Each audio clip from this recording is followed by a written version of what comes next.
Second Super Bowl in franchise history. They did it behind 2 sacks from Aaron Donald, 2 touchdowns from Cooper Cup, and the Lombardi Trophy staying in Los Angeles. We're going to talk about it right after the bumper. Stay tuned.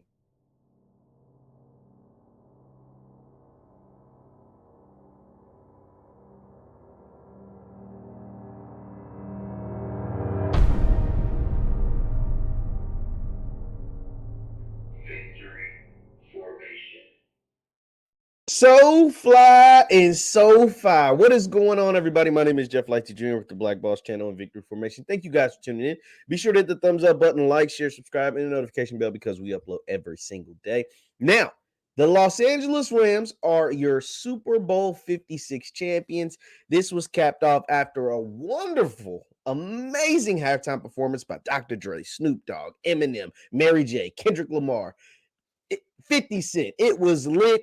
Super Bowl 56, not 50 Cent, 56 was everything the hype built it up to be because it was an amazing game. And it was a game that was executed and that went down to the key players. We talked about how I did with my podcast with my buddies John and Marcus Lamar.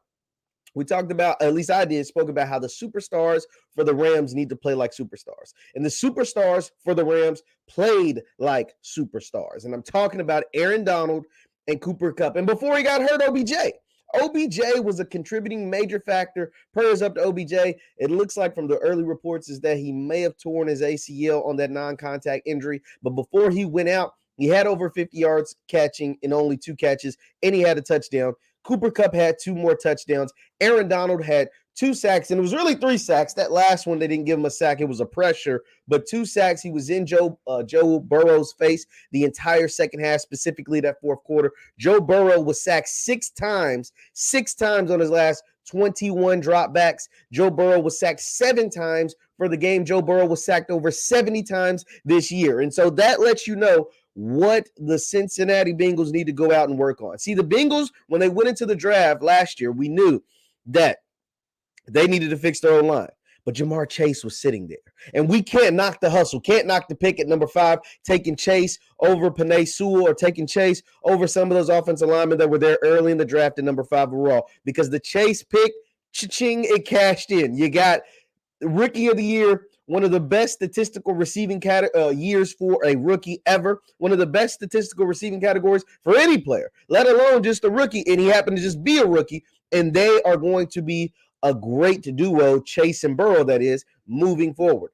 But today we're talking about the Rams. And today we're talking about how the Rams have always pushed all their chips in the middle and said we're all in. They were all in for this Super Bowl. They traded away all their first-round picks.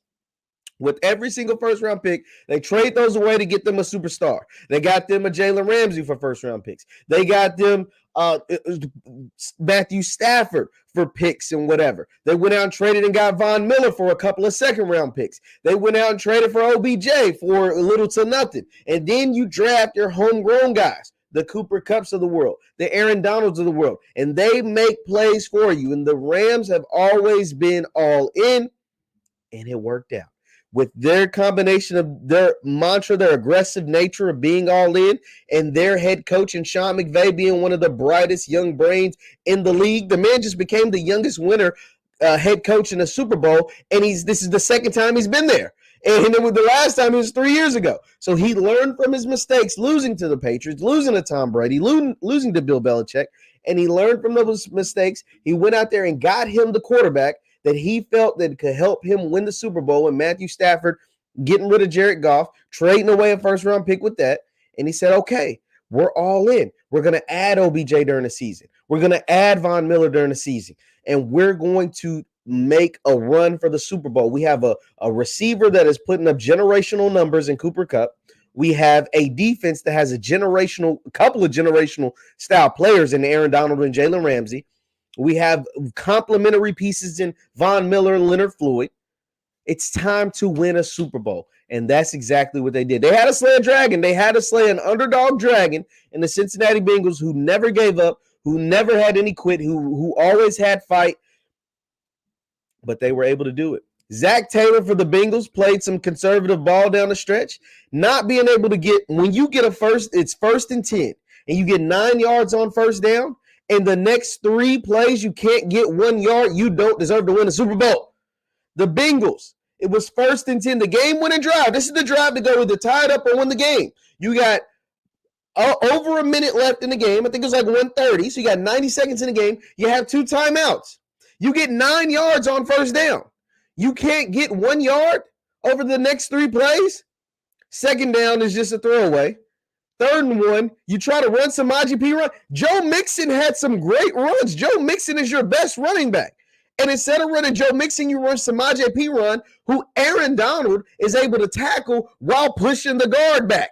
He's able to make the tackle while being blocked. So you don't get that one. And then 4th and 1, because you wasn't able to block Aaron Donald all game, he ruins that play too. And that's why I felt like, because when the game was on the line, Cooper didn't make the catch to win the game. And he got the penalty that got him on the 1 yard line. So I understand. And he had 2 touchdowns. So I understand why Cooper Kupp won MVP. But with the game on the line, all the Bengals can ask for is their guy with the ball, 90 seconds left with 2 timeouts. That's all they can ask for. If you're telling a Bengals fan before the game on the line, you're down 3. You get the ball with 90 seconds left. Joe Burrow, 2 timeouts. Hell, that's all they can ask for. And that was ruined. Why? Because the best player on the field yesterday was Aaron Donald. He's one of the greatest football players, period. Not just of my generation, not just of my era, period. 8-time Pro Bowler, 7-time first-team All-Pro, 3-time Defensive Player of the Year award winner. He's finished in the top 3 of Defensive Player of the Year award basically every year he's been in the league, averaging 13.5 sacks for his career, a 9-year career, averaging 13.5 sacks. Aaron freaking Donald was the best player yesterday, and that is why the Rams are Super Bowl champions. Leave your thoughts in the comments down below. Once again, my name is Jeff LightsyJr at the Black Boss Channel and Victory Formation. Thank you guys for tuning in. Be sure to hit that thumbs up button, subscribe to the Black Boss Channel. Also, you can follow me on Twitter and Instagram at JLightsy7. That is on Twitter and Instagram at JLightsy7. Thank you guys for tuning in. I will see you next time. Peace.